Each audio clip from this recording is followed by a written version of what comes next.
Ada seorang muslimah di Amerika, dia tinggal di sebuah pemukiman di Amerika itu, yang di situ banyak geng-geng penjahat, orang-orang yang berkulit hitam yang tiap hari memerkosa, membunuh orang, saling perang. Tapi dia nggak bisa apa-apa karena memang dia tinggal di wilayah situ bersama dengan orang tuanya. Tapi karena orang tuanya mendidiknya Islam, dia pakai jilbab. Setiap hari dia harus melewatin gang-gang orang-orang ini. Jadi dia berusaha supaya tiba di rumah sebelum terbenam matahari. Karena kalau sudah malam, sudah gelap, udah kumpul tuh geng-geng semua di situ. Ringkas cerita adalah, cerita kisah nyatanya, muslimah ini pulang dari kampusnya agak malam pada satu hari. Sudah gelap, dia nggak punya pilihan. Harus melewatin gang-gang yang penuh dengan orang-orang jahatin.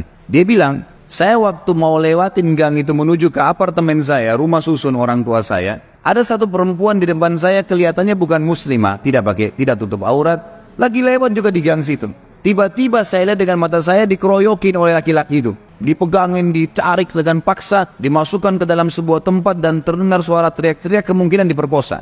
Dan mereka sudah punya tim, jadi yang narik ke dalam itu beberapa orang nanti diperkosa, yang lainnya berdiri di depan gang, seakan-akan tidak terjadi apa-apa. Nanti mereka gantian memerkosa orang, hampir tiap hari pekerjaan begitu. Maka muslimah ini mengatakan, saya lihat depan mata saya itu, tapi saya nggak bisa berhenti. Saya mau kemana? Mau ke kampus sudah tutup, mau ke tempat teman-temannya jauh, rumahnya tinggal beberapa langkah, harus dilewatin. Dia bilang, lalu saya berdoa kepada Allah, ya Allah, sebagaimana aku meyakini kamu ada, kamulah yang telah memerintahkan aku untuk menjaga kehormatanku, jagalah kehormatan ini. Dia bilang, lalu saya bertawakal, jalan aja sudah. Apa yang terjadi, terjadi, karena nggak ada opsi. Dia bilang, sementara saya lewat di depan mereka, geng-geng ini banyak orangnya, bukan 1-2 orang, banyak orang di situ. Mungkin lebih daripada 10 orang. Tidak satu pun yang mengganggu saya.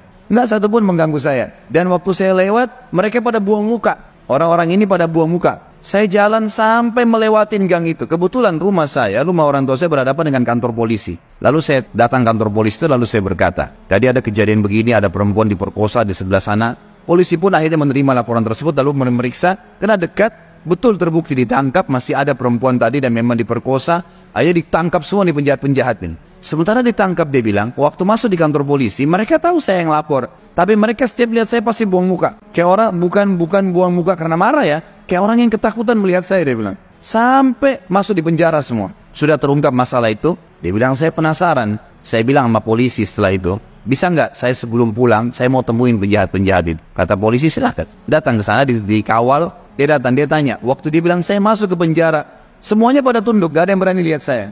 Saya jadi bingung, ada apa sebenarnya, gitu kan? Saya seorang wanita cuma pakai jilbab. Ini penjahat-penjahat terkenal tiap hari perkosa orang, tiap hari bunuh orang, nggak ada yang ditakutin. Maka saya bertanya, saya mau tanya, saya yang melaporin kalian. Maka semuanya ada satu orang yang menjawab mengatakan, kami tahu kalau kamu yang melaporin. Terus kata si perempuan ini, kalian tidak marah dengan saya? Karena ini nanti ke depannya siapa tahu mereka lepas dendam. Nggak ada yang nyaut, diam aja semuanya. Terus dia bilang, saya mau tanya, kenapa waktu saya lewat tidak ada di antara kalian yang mengganggu saya? Saya ingin tahu, apa sebabnya? Ada satu orang, dia tidak angkat matanya ke arah perempuan, cuma dia tunduk, dia mengatakan, dari tadi, dari Anda lewatin gang, sampai sekarang, di belakang Anda banyak orang yang menggunakan baju-baju putih yang menemani Anda. Dan badannya besar-besar, kami takut. Perempuan ini bilang, saya tiba-tiba gemetar, hampir jatuh. Kaget dengan informasi itu. Tapi itu kisah nyata, gitu kan? Kisah nyata. Dia bilang pun, kalau begitu baiklah, dia keluar, lalu dia ceritakan kepada keluarganya. Tapi apa yang kita ambil pelajaran dari kisah ini? Keyakinan kepada Allah Subhanahu wa Ta'ala mendatangkan pertolongan yang memang tidak masuk di akal manusia.